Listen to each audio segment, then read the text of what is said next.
All right, so guys, join me at the calendar here for a minute, and let's talk about the rest of the year.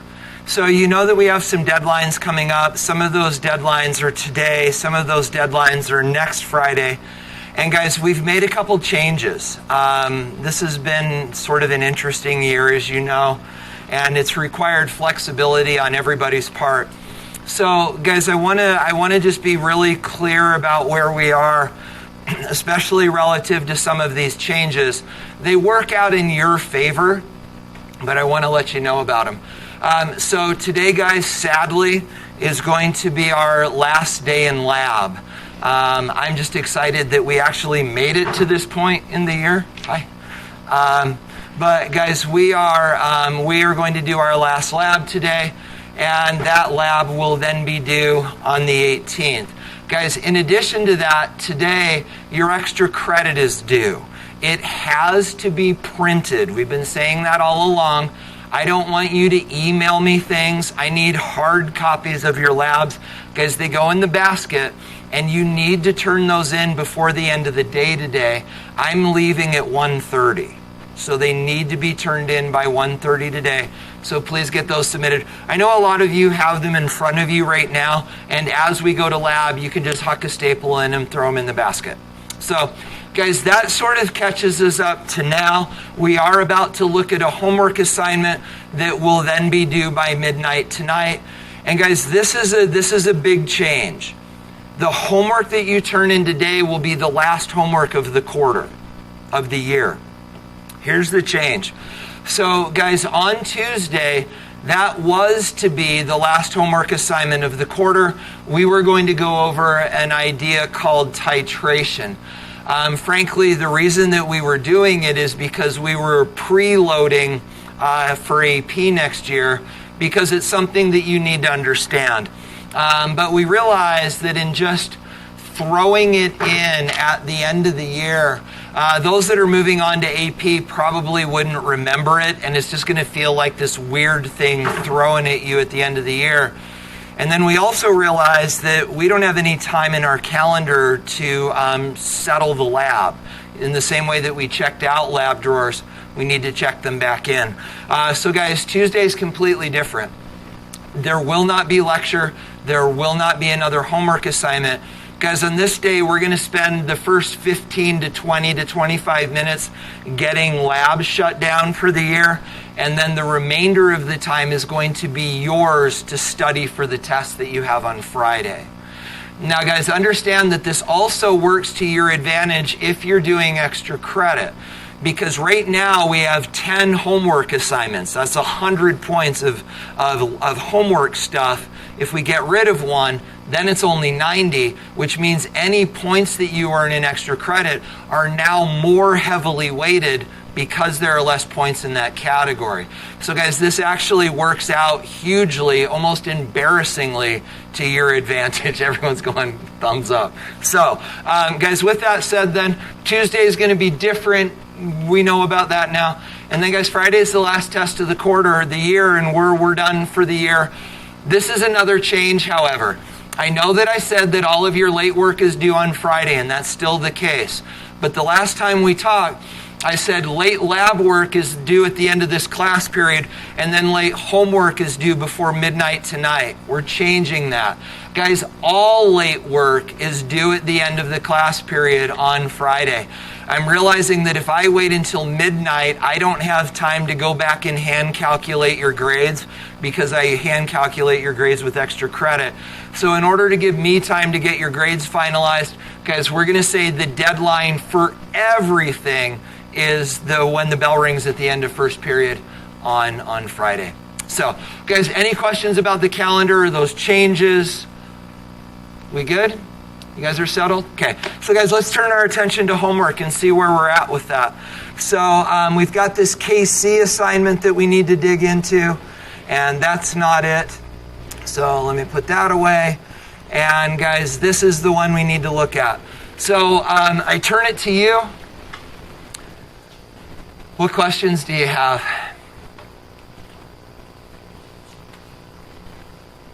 Maybe let me start the conversation then. And guys, I don't mean this to be heavy-handed, But maybe the conversation we need to have instead is, what mistakes are you going to make?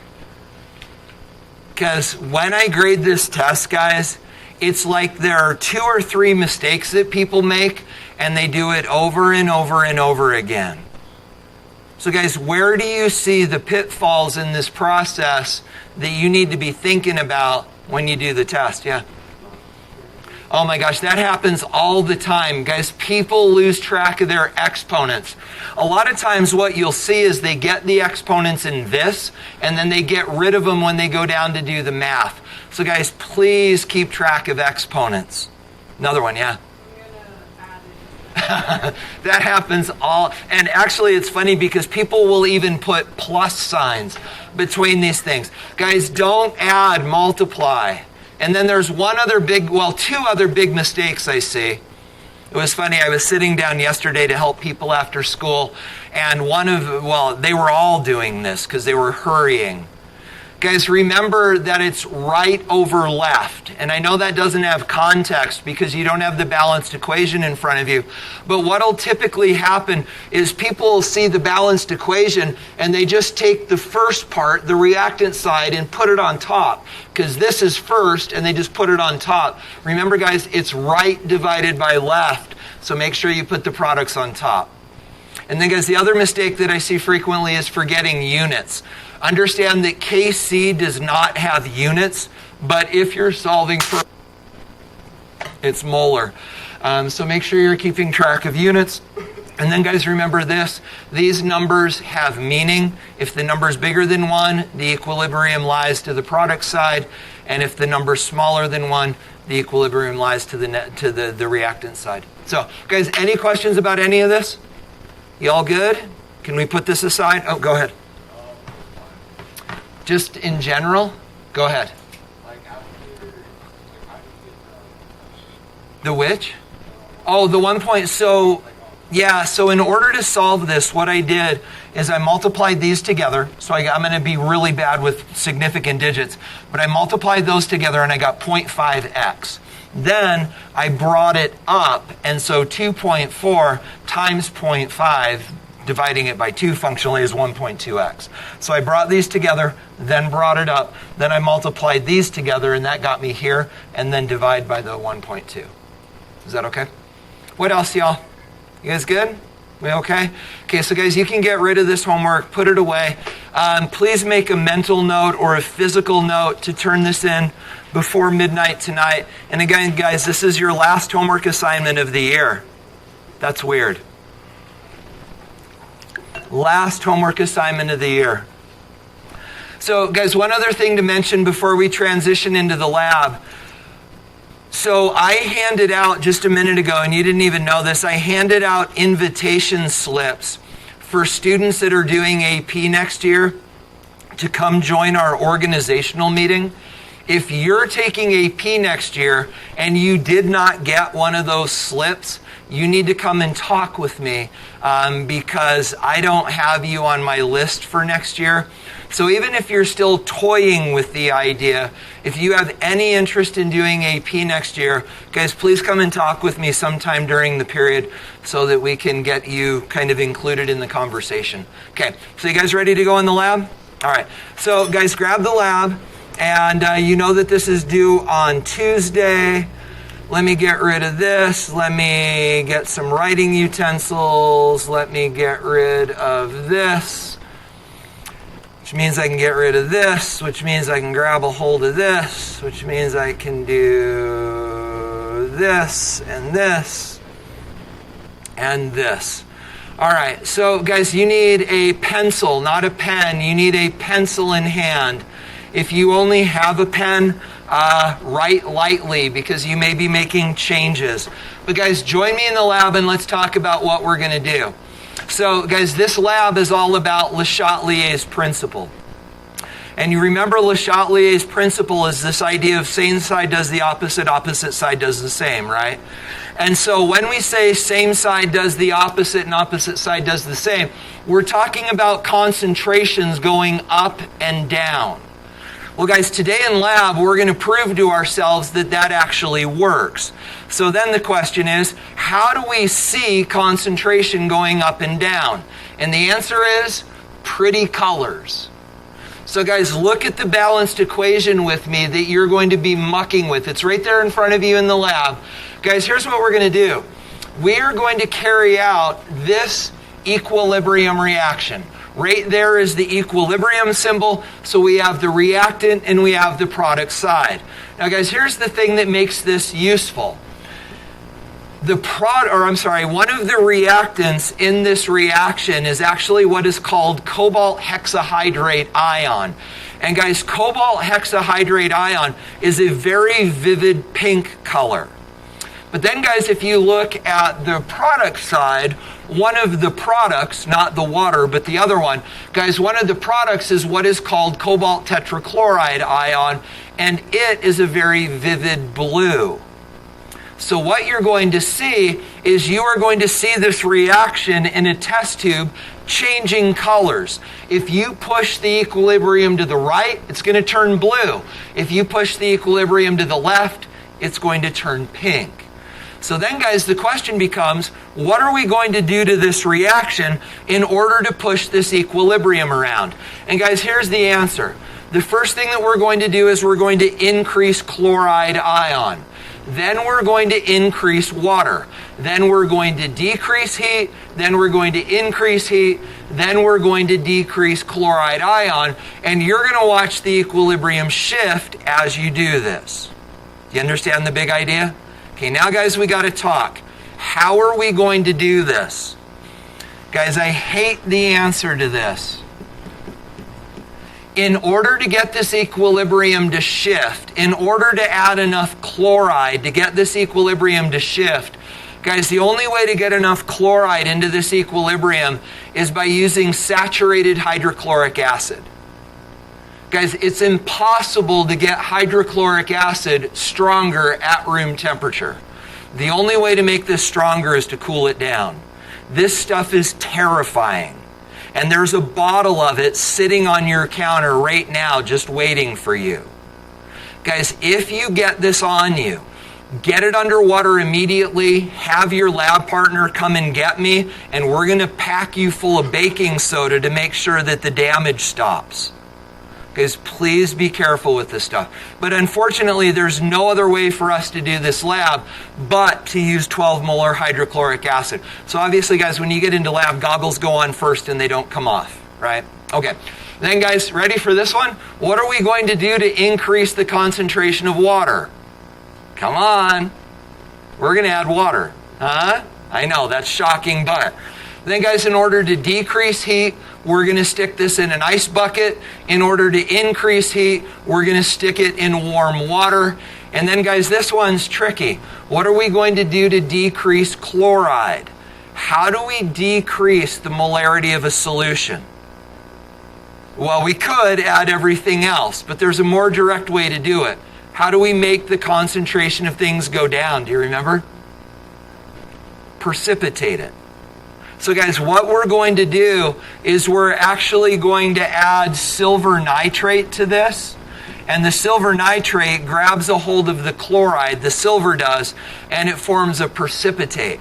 Guys, this is another chemical you've got to be careful of. The silver nitrate is actually photoreactive. You've used it before, you get it on you, you don't even know it's on there, and then you go outside and your skin turns black. Guys, don't try to wash it off. It's not going to come off. Don't try to scrub the black off your hands. It won't. You just have to shed those skin cells because they are stained at a molecular level. So be careful with the silver nitrate. But guys, if you get the silver nitrate in your eyes, you're just done seeing for the rest of your life. So we're going to be careful with that too. So now are you all terrified of the lab? Oh, good. So if this goes really, really poorly, you're going to burn holes in yourself and then be blind, right? But it's chemistry. It's worth it. All right. So, guys, now what we need to do is we need to do some science. So, guys, cleaning up my mess, what we need to do before we get started is we need to do this pre-lab, and you're going to do this with me. So let me do the first one with you. So, guys, we're going to make some predictions. This is all about Le Chatelier's principle. Now, guys, if you can't do on your own what we're about to do, you've identified a gap in your understanding relative to the test.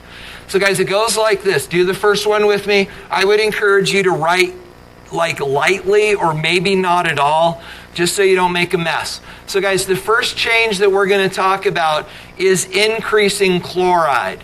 So, guys, if chloride goes up, what does this do? Goes down. Same side does the opposite. So this side goes down.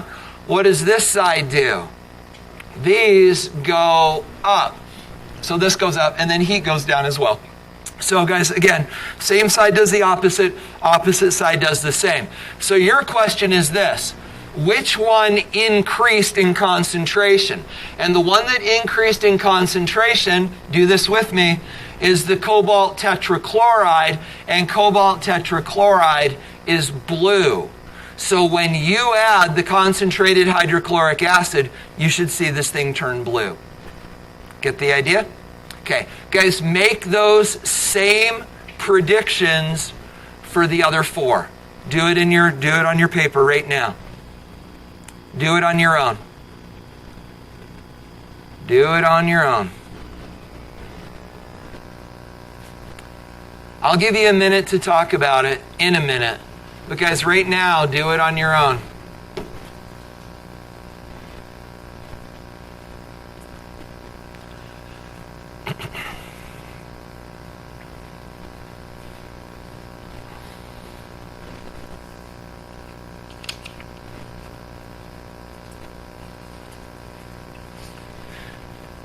Sam, it sounds like they need you down in the office.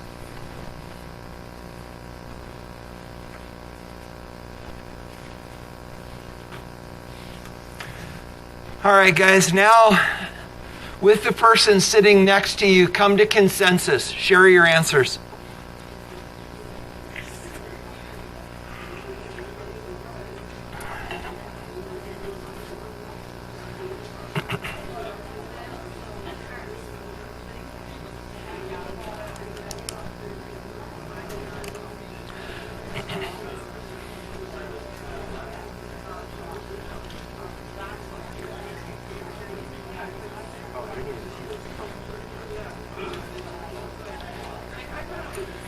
You were doing so well at getting to class on time.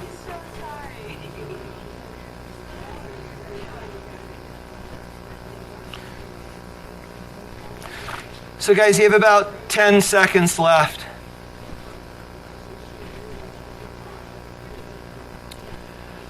All right, so guys, in order to be successful with the lab, you need the correct answers. So if your answers are wrong, change them.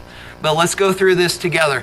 And guys, I'm not going to draw into the reaction. I'm just going to point with a pen. But the idea is this. So we are increasing water. So if water goes up, what happens to the blue stuff? It goes down. Same side does the opposite. It's the opposite side that does the same. So this ion will go up, and that will be pink. Ask questions if you need. Then, guys, we're looking at heat or temperature. We just treat that like any other reactant. So if heat goes down, what happens to the pink stuff?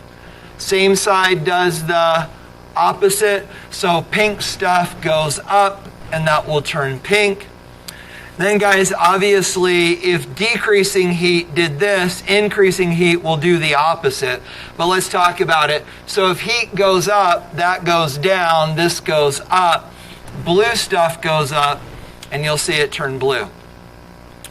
Then, guys, finally, decreasing chloride. So if chloride goes down, the pink stuff goes up. Same side does the opposite, and so pink stuff goes up. And those then, guys, are our predictions. Blue, pink, pink, blue, pink. You guys good there?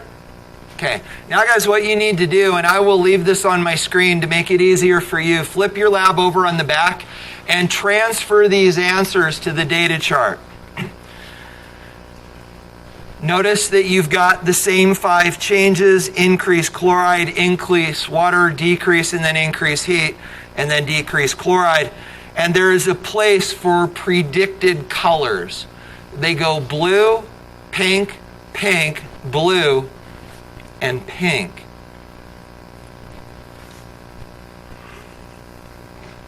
Okay, so guys, at this point, have you got it all in there?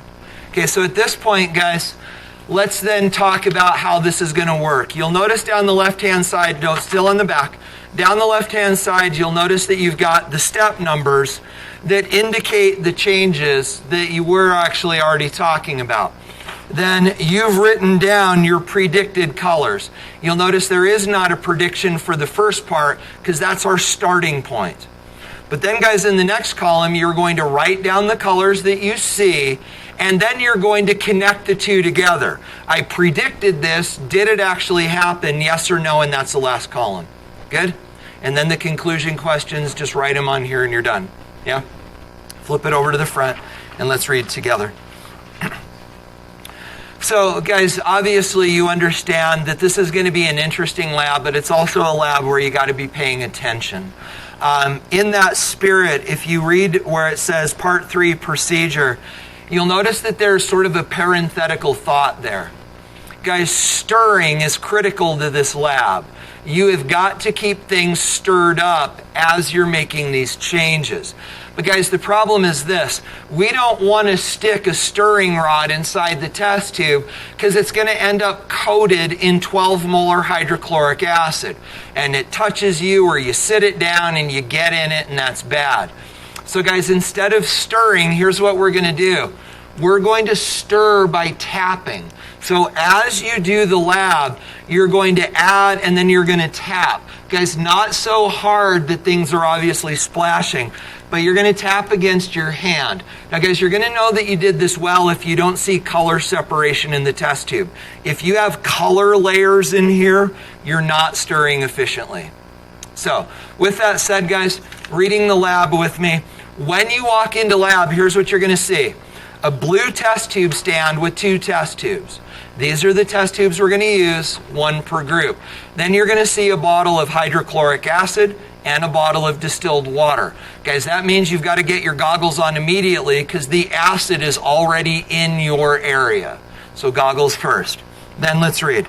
So step number 1, place 1 milliliter of 0.1 molar cobalt ion solution in this test tube. Guys, if this is all manky, rinse it out. Like get it. It can be tap water, but rinse this out if it's got crust in it.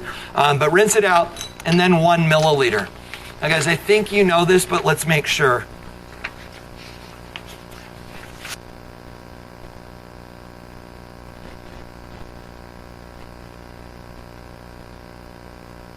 The cobalt solution is in here, but in order to get a milliliter, remember that's the top line on the droppers? Remember that? Okay, so there's where you're going to get your milliliter. That's up front.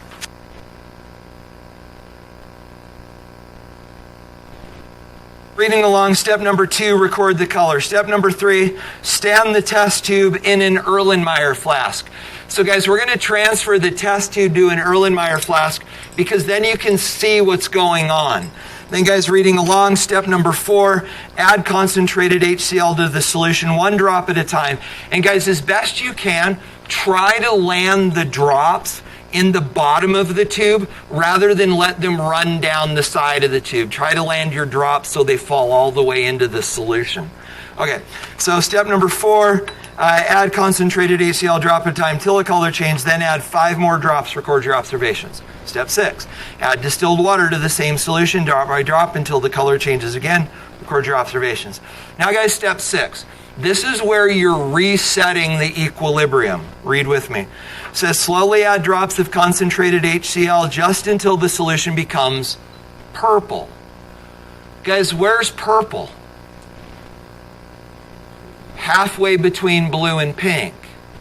So what you're doing in step 6 is you're pushing the equilibrium back to the middle to equal concentrations. Then step 7, submerge the test tube in the ice bath at the front of the room. Once it's cooled, record. Then step 8, put the test tube back in the Erlenmeyer flask, let it warm up until it turns purple again. Step 9, while the solution is warming, turn on the hot water tap at your sink and allow it to run for about 30 seconds. Let it get hot. Then step 10, once the water's hot, fill a beaker mostly full with the hot water. Then submerge the test tube in there, let it warm, record your observations. Then guys, step 11, remove the test tube from the warm water, let it cool, cooling in the Erlenmeyer flask until it's purple again. Then step 12, once it's cooled, add 10 drops of silver nitrate to the test tube, record your observations. Guys, when you get to that point, you're done. Do not pour the contents of that test tube down the drain. It's got to go in the waste beaker. There's all sorts of crazy stuff going on in there. Put it in the waste beaker, and then guys, clean up well. I understand that the faucets leak. Clean up well, reorganize everything. And guys, when you're done, you're going to have a test tube rack, 2 test tubes, and 2 bottles. Please organize before you go. You guys good to go? See you next door. Turn in your extra credit as you go.